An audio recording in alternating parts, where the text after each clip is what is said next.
Today, we are honored to have two eminent healthcare professionals on the dais. The guest of honor, Padma Shri Dr. KPH Azeezia, an exceptional personality in the world of healthcare. He has done his MBBS and MS in general surgery at Government Medical College, Trivandrum, and then left for England to pursue FRCS.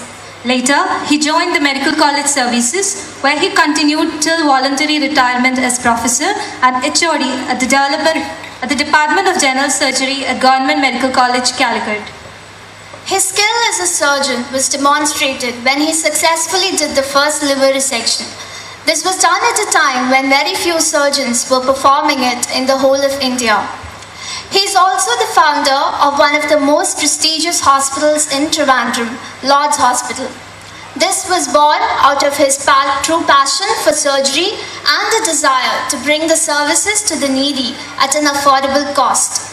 He is the recipient of the Lifetime Achievement Award at the British Parliament. He was honoured by the Government of India with Padma Shri, the fourth highest civilian award in 2015. I humbly request you, sir, to deliver the motivational speech that we all look forward to listening to. Distinguished Chairman, Sri Azeezia, my esteemed teacher, Professor Krishnadas, my good friend, I don't know whether he has been a student of mine, so might have been, I am not sure. And a very respectable, very committed Principal Dr. Sujatan, a person of lot of qualities, very modest, simple. You can, so many adjectives you can add on. Then the young surgeon, the chairman's son, Dr. Hashim, distinguished personalities in the audience, my dear students, I had a similar occasion. Previously, 5 years ago, I had to address the Vattapara medical graduates in a similar ceremony. And I had prepared a lot of slides to motivate them how to make yourself a good doctor. And the slide went on. I said stories starting from Obama, etc., and Brooklyn Bridge and so on. And finally they got probably after 30 minutes, 40 minutes, I wasn't stopping, they were not very happy. So I thought, I don't want to trouble you that way. I thought I'll make a small, simple talk, something which will take home, I suppose. I've been in the practice since 1968, 2 years I spent in pharmacology department as a tutor. I joined surgery on the 3rd July 1970. So I've completed 47 years of continuous operating.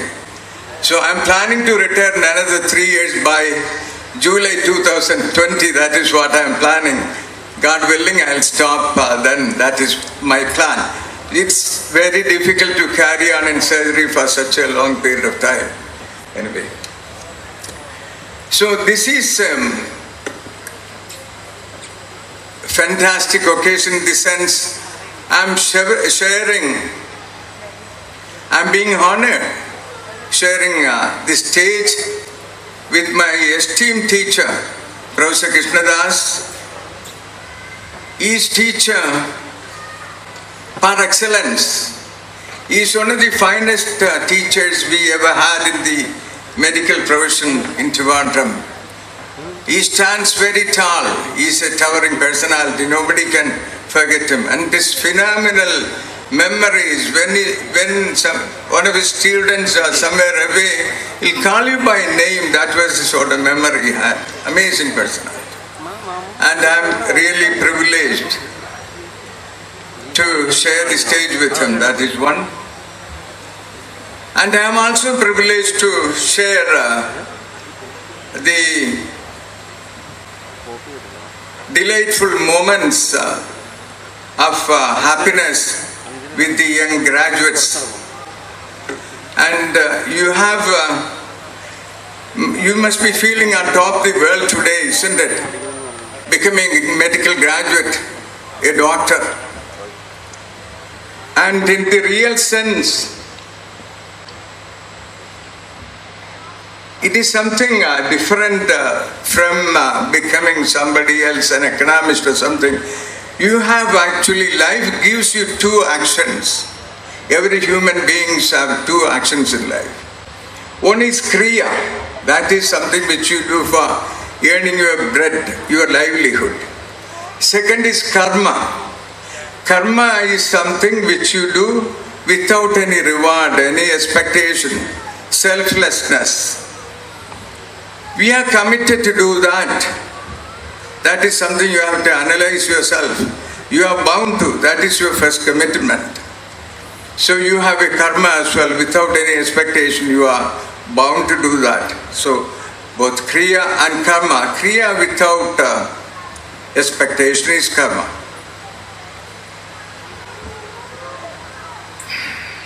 How do you make a good doctor?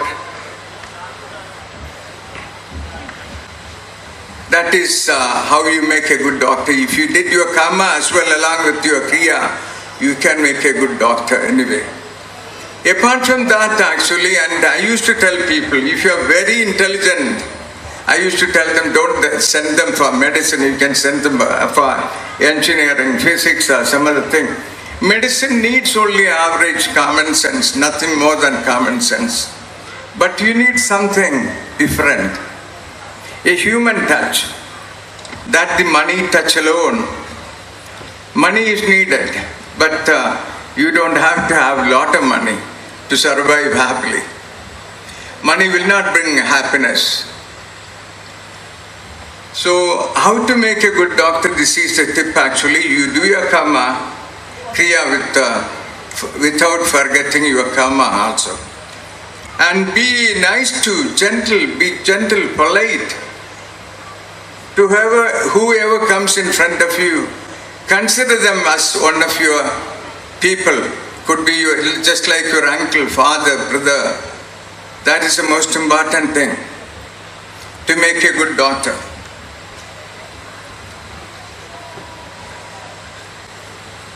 How do you make a famous doctor? You can make a good doctor if you have good manners, good body language. This is very important. I'll go to that as well. When you become a doctor, you have to have a dress code, isn't it? That's very important these days. Suppose you are in the casualty to see patients. You dress like a boy going for a cinema in the evening with a long belt, very low waist, blue jeans and check shirts. That's not the way you have to present yourself. You have to behave, you have to move, you have to dress differently. You must be identified. When somebody sees you in the hospital, in the casualty, anywhere, he is the doctor. You don't even need a label. You don't even need a stethoscope around your neck. They will identify you with your manners. This is very important to be successful for anybody, particularly for people like us, doctors. How do you make a famous doctor? Your strong conviction and determination in the profession. Strong conviction. You cannot work within a time frame. You must be committed. You might be operating from 9 o'clock, 10 o'clock, even beyond. Even now I do that. I tell people I might be feeling tired, but I don't show it to the staff and other junior doctors are colleagues with me. I tell them, might be artificial, might be I feel that way. If the operation goes very well, it is well done, then I enjoy. I don't feel tired actually. That gives you ecstasy. That is one thing about surgery actually. And I tell people when I do good operations without any bleeding, without any complications, and you enjoy and you are relaxing, just like after systole, the heart is also resting, the diastole is there. Similarly, while working also you relax. Actually, that's the way I tell my people. This is something you must remember. You are committed, and the time frame is never possible for a committed doctor. You cannot work within a time frame. And another thing I think is you might be having a lot of IQ. My IQ is about 120, 160. Einstein's IQ was 160. And you don't need that sort of IQ. But you need an EQ, emotional coefficient. That must be 160. That will make you different. That will make you a famous doctor. And another thing is I hope you are following me actually. Another thing is your communication skill. Very, very important. You can make things very worse if you don't communicate. Identify. Give him a chair. And sitting in a chair and revolving chair, and you have a stool for the patient, you revolve around, put a stethoscope. Those days are gone. For me, patients come to the OP one after the other. These days, a lot of obesity in our countries and in our state. Probably you know, obesity, we stand second in the country after Punjab. So, you mustn't hesitate to move around. That will reduce your weight also. That every moment you need calorie, you spend some calorie. I tell them, they come and sit there and they come to me, that they are used to that sort of thing. They come to the doctor, there is a revolving stool. That is a shame, I suppose. In my hospital, I don't let anybody examine. I put the stethoscope from the side, he's sitting in the stool. Give him a chair in the front, 2 chairs, one for the bystander if you like. And then examine, if there is a curtain, you can take him inside with a nurse. Obviously, that's very important. Always take a nurse if it's a female patient, very, very important when you examine. And so I go to them. I tell them, you don't have to come to me, you have come this far to see me. So now let me come to you. I go and see them there. That is what I do. This is exactly what I do. You can ask people who are working with me anyway. And communication skill is the most important thing. Whichever language you use, could be English or Hindi or whatever. It is unfortunate. India is the only country on earth probably we don't have a national language. That's a shame. I used to think, I get worried. There are 3 languages you need actually. That is your mother tongue. That is as important as your mother. Then we need a national language, any country to prosper. And an international language, obviously you have English. If I have to communicate with somebody in the north actually, when we go for conferences, they have a group, they speak in Hindi, I cannot communicate with them. I can borrow somebody's language, English, international language, that's a world language, I call it now. And English is not belonging to British anymore, it's an international language that belongs to the whole world. So we don't have a national language. I always thought we need only 3 languages. That is one of the reasons. We always say we have unity in diversity. I used to think a little differently all the time. In my surgery also, if somebody is doing this way, I'll think, why not I do? Recently I presented a paper a few days ago, last week in one of the hernia conferences. There is a procedure called in laparoscopy for hernias, IPOM. IPOM means intraperitoneal onlay mesh. That is done for all ventral hernias. A little medicine surgery, forgive me for a second more. And inguinal hernias, there is a different repair called tap and tap actually. There are 2 techniques. So I developed another technique. If it can do the IPOM, why not for the inguinal hernia also? So I always think differently. If you look at my website, you can see a lot of innovation, whatever field it is, hernia or hydrocele, many areas. That used to be my sort of hobby, or probably, I think a little differently. Yeah. I say, actually, we say we have unity in diversity. I used to think we have diversity in unity. That is the way I look at it. Diversity in unity. Anyway, communication skill, your body language, this is very important, isn't it? This is, yeah. And this is submission. So body language is important, the way you look at it. When a patient comes to you, actually somebody coming to you with a small nodule in the thyroid, and the doctor might have told them that she has got a carcinoma. There are 4 different types of carcinomas. Thyroid has got the least malignant to the most malignant. There is anaplastic carcinoma thyroid. They will not live longer than 2 years. But a thyroid nodule, a papillary carcinoma, many might be harboring those among people sitting here also. But that remains silent. Once you have detected, you take the entire thyroid out, that patient is like me and you, actually just normal. So, how you present, when people comes to me trembling, I tell them, you relax yourself. This is a very simple thing, just like the വയലുവരത്ത് കിടക്കുന്നപ്പോൾ പായൽപ്പാമ്പുണ്ടല്ലോ, അത്താഴം മടങ്ങുക, അത്രയേ ഉള്ളൂ. അതുകൊണ്ട് don't worry, you leave it to me. Now your problem is not your problem, my problem to sort out. It is my confidence, ability, commitment, conviction.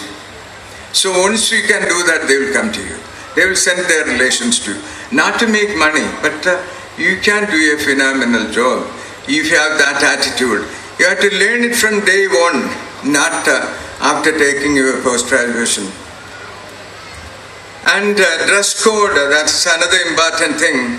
And think differently, the attitude. See, you know the story of Barack Obama. He was #1 in the world. You know his younger brother George Obama used to wake up with a bottle of wine and rotten bread in which place is Kenya. That's the attitude. Same parents.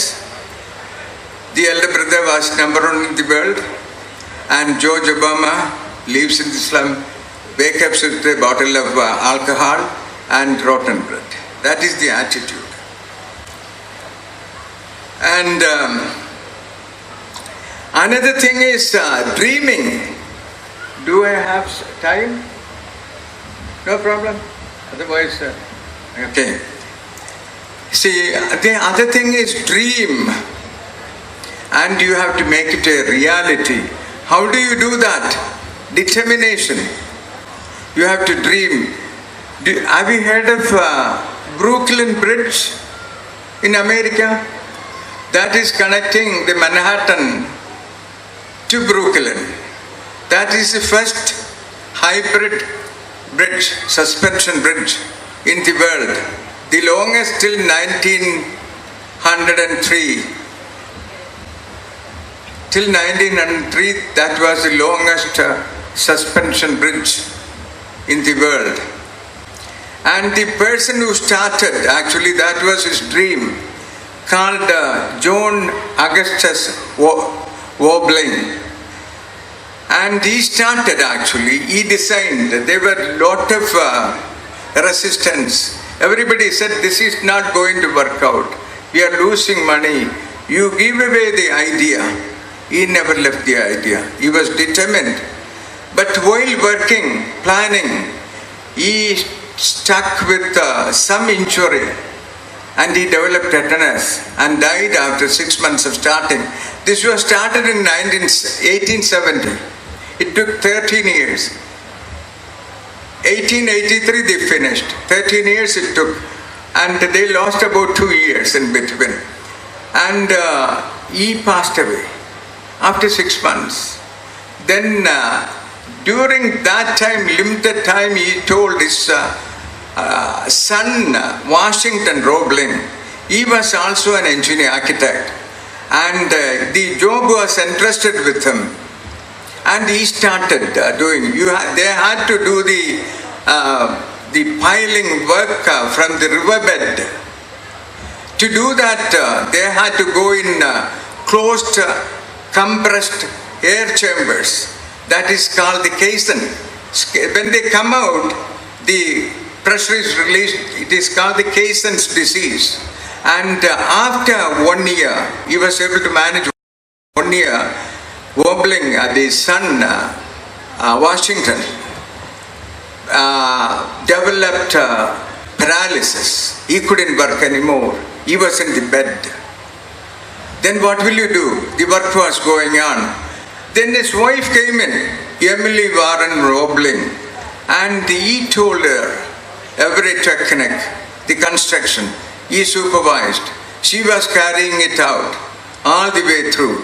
And that is how the Brooklyn Bridge came into existence. That is determination. That was a dream which nobody could dream. Everybody thought it is going to be impossible.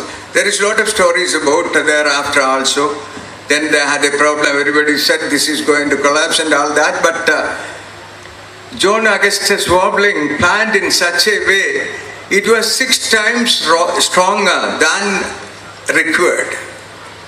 Because those times actually it was not easy to measure the strength, and it was 6 times stronger. So that was completed in 83.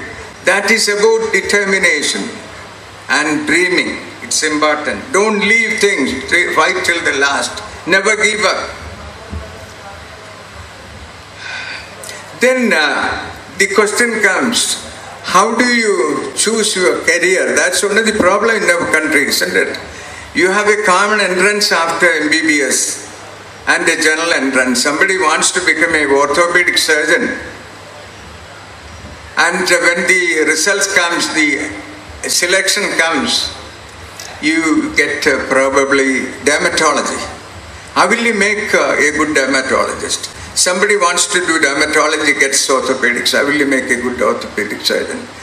Somebody wants to do surgery only, he gets some other field, he will not make. So the dermatologist will not make a good surgeon. This is one of the problems our country is facing now. And those who want to do a particular specialty is so keen. You have spent 5 years, a lot of money and time, and you have come all the way successful, and then you want to pursue a particular field in medicine which you like most. And you can't do it in our country. Why? Because we have a bad system of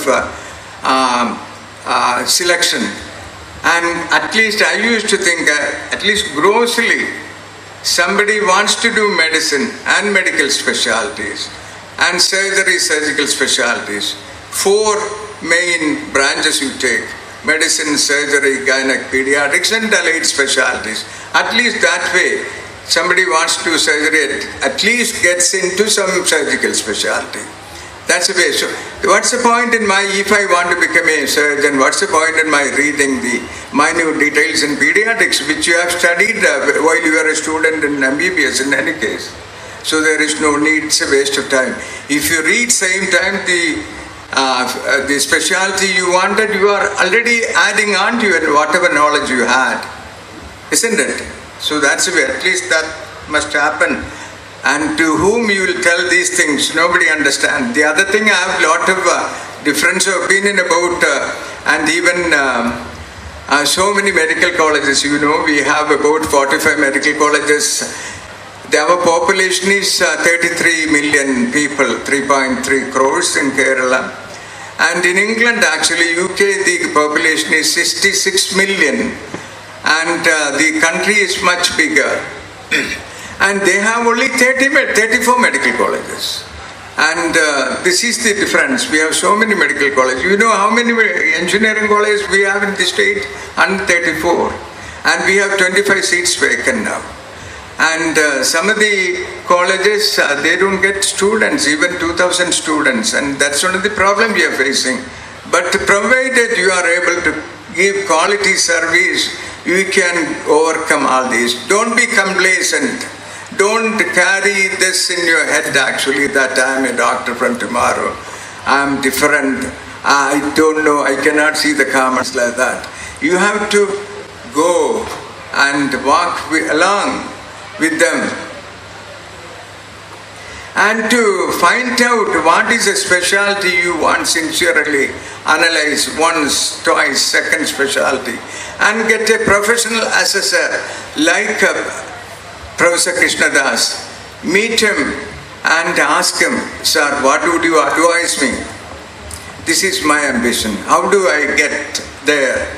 You can ask. Find a professional assessor. You have your teachers, actually professors, etc. I'll take only another 2 more minutes and stop actually, because it's already 15 minutes I would have thought. And there are several flaws in our medical profession, several flaws and PG selection, and those who are not really interested. I can tell you an experience at home. I have my grandson, one of the grandson who is in England. He is studying in St. George's Hospital, Tooting. St. George's, you must know as medical students, that is where John Hunter worked. Your Hunter's Canal in anatomy, one of the very famous surgeons. He is the father of surgery. And Hunter, John Hunter, he had a younger elder brother called William Hunter. He was a very famous gynecologist, William Hunter. And that is where he studied. He wasn't happy because his elder brother was asked to go for medicine. He could have gone easily, but he never wanted to do medicine. He wanted to do only physics. He did his physics from UCL, University College London. And when he was in the 4th year, he was employed, selected by the JP Morgan company. He's a finance analyst in London. I'm giving you an idea and what I feel like, my experience actually, even at home. Same time, along with my second grandson, another grandson of the second daughter. She has a son and a daughter. And he was put to a college in Bangalore, MEJ Medical College. He passed his first MBBS. Ever since he was asked to do medicine, he wasn't keen. I also prompted, because his father has got a hospital. He's a partner in Elite. And I told him, why not? After your father, there must be somebody, you must have a grip. Why not you do medicine? But he was very unhappy. And one day I found probably he might be going to sort of depression because of this. And I took him around for a stroll and asked him, generally, then he told me, he also calls me Daddy, his father Acha. And Daddy, I don't think I'll make it, I never like. He passed his first MB, he stopped and he's doing economics in Bangalore, Christ College. His sister, only younger, is only a senior to him now. Both of them in Christ College doing economics. So that why I'm saying this actually, you must be genuine. And how I rate is actually 30% are genuine. 30% do not know which way to turn, this way or that way, it's okay. 30% are prompted. That is only the problem. But now that you can't do anything, you have to be at it and work hard, be committed, be determined. And finally, if you ask me what is the advice I can give you, that will be something. Respect your teacher unconditionally. Regard him as equal to your parents. Make him partner in your livelihood even. This is what 2,500 years ago, you know who is Hippocrates? He is a Greek, father of medicine, ancient. He lived in the 400 BC. In my hospital there is a statue. I have not seen anywhere in India. And I was told there is in Brisbane, Australia, there is a statue. In my room, there is an Hippocratic oath. When they came and invited me, I took them around to show them. I'm sometimes very passionate about. And surgeons are very sensitive people. See, to become a surgeon, what is that you require? You need talent. You must be determined. You cannot work within a time frame. And in the books they say, eagle's eye, what does that mean? Lion's heart, what does that mean? Nobody has got lion's heart. That has got, in another sense, you can explain why lion's heart, they said. One eagle's eye, because You might be talking, but your eyes are there in the sight. I am a surgeon looking at a picture, looking at the screen I operate. I operate in the abdomen, I am looking at the screen. 95% of my surgeries are there. That needs skill, determination, time bound. And you need skill, talent, you are all the more lucky. That if you don't have, you can develop. Anyway. And never run after money, never try to chase money, you will never be able to reach. But develop your qualities, money will chase you. That is for certain. Then the last thing I would like to tell you is chanting the Hippocrates mantra of medical ethics. Uphold it till last. Remember, a hand which helps are holier than lips that pray. You are the creator of your destiny. Thank you very much. On dais, we have chief guests of